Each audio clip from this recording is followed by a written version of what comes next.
मुझे एक जगह आराम नहीं, रुक जाना मेरा काम नहीं, मेरा साथ कहाँ तक दोगी तुम, मैं देश विदेश का बंजारा।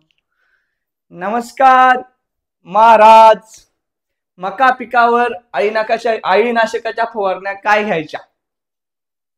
महाराज, मका हे 4-4.5 महिन्याचं पीक आहे.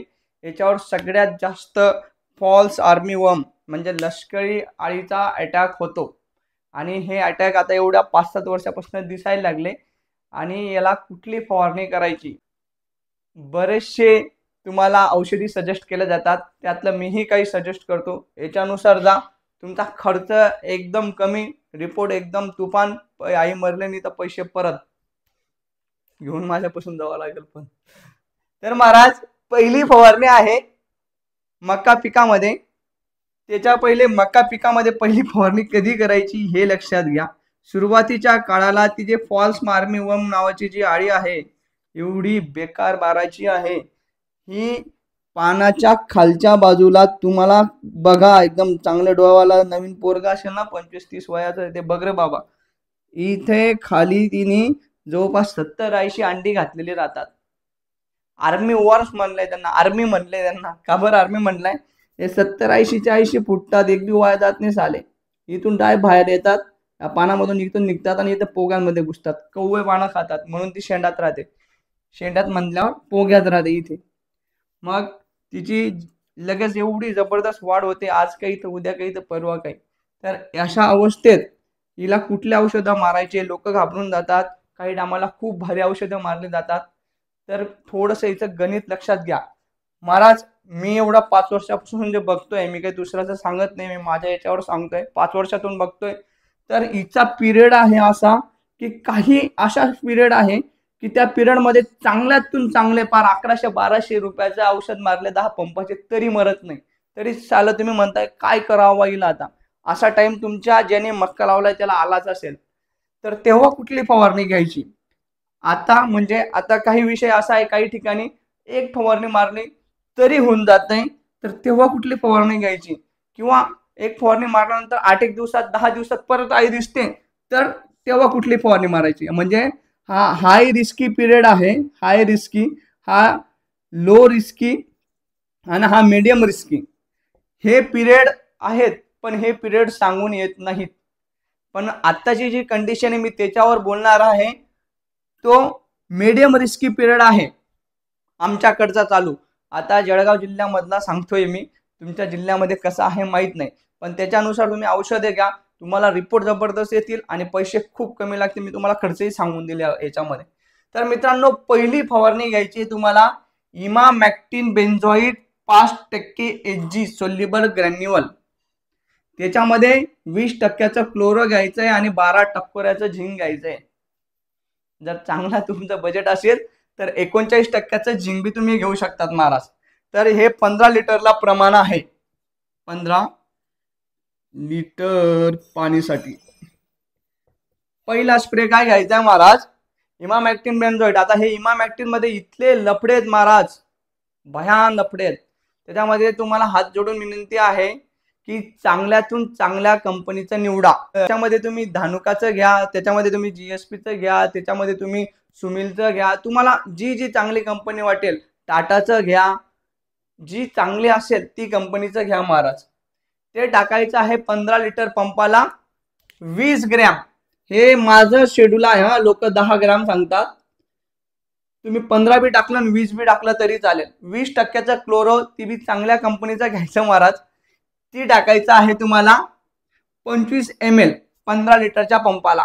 आणि त्याच्यामध्ये तुम्ही जर असा लफडा केला असेल 10-26 बरोबर, 3-15 बरोबर, याच्या त्याच्या बरोबर, ज्याच्यामध्ये फॉस्फरस आहे त्याच्याबरोबर झिंक सल्फेट दिला असेल, तर तुमचं झिंक वाया गेलं महाराज. आणि ते 10-26 बी वाया गेलं, मका पिवळा पडणार तुमचा. तर ते झिंकची कमतरता भरून काढण्यासाठी तुम्हाला वरून झिंक द्यावा लागेल महाराज.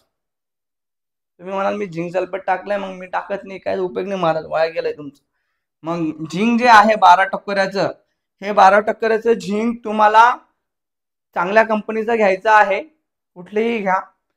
हे टाकायचं आहे महाराज 20 ml आणि 39% राहिलं तेही जवळपास 20 ग्रॅममध्ये हे येतं आणि 39% हे जवळपास 20-25 ml ने तुम्हाला 15 लिटरच्या पंपाला टाकायचं आहे. ही एकंदरीत फवारणी तुम्हाला करायची आहे महाराज. 10 पंपाला हा खर्च धरून घ्या तुम्ही 300 रुपये, हा 150 रुपये आणि हा धरून घ्या साहेब तुम्ही 200 रुपये. म्हणजे 300 200 500 600 650च्या आसपास मध्ये तुमचे 10 पंपाची फवारणी होते महाराज. याच्यामध्ये तुम्ही म्हणाल मला झिंक नाही टाकायचं, माझा प्लॉट हिरवागार दिसतोय, माझी झिंकची गरज नाही, टाकू नका महाराज, आपलं काही घेणं देणं नाही. हे कॅन्सल केलं तर हा महाराज 300 150 450 रुपयामध्ये पहिला हात खर्च येतो महाराज. आता दुसरा फवारणी जी आहे ती आहे महाराज डेलिगेट. डेलिगेट हे एकदम जबरदस्त औषध आहे आई कंट्रोल करण्यासाठी, रिपोर्ट येण्यासाठी. याच्याने तुम्हाला मक्याला क्वालिटी येते, त्याच्यामुळे मी त्याच्यासोबत कोणतं लफडं जोडलेलं नाहीये. पण याला घेताना महाराज एकदम लो असेल म्हणजे कमी अटॅक असेल तर तुम्ही घेताना तुम्ही 1100 रुपये 1200 रुपये एका 10 पंपाचे खर्च करतायत तर विचार करता. तुमच्याकडे खिसा गरम असेल बिंदास घ्या, काहीच हरकत नाही, मी 1 नंबर रिपोर्ट येते, रिपोर्टच्या बाबतीत टेन्शनच नाही डायरेक्ट. पण जर कमी आळी असेल किंवा मीडियम आळी असेल तर तुम्हाला जर हा बजेट परवडत नसेल तर तुम्ही तिसरी फवारणी जी आहे ती दुसरी फवारणी म्हणून घेऊ शकतात.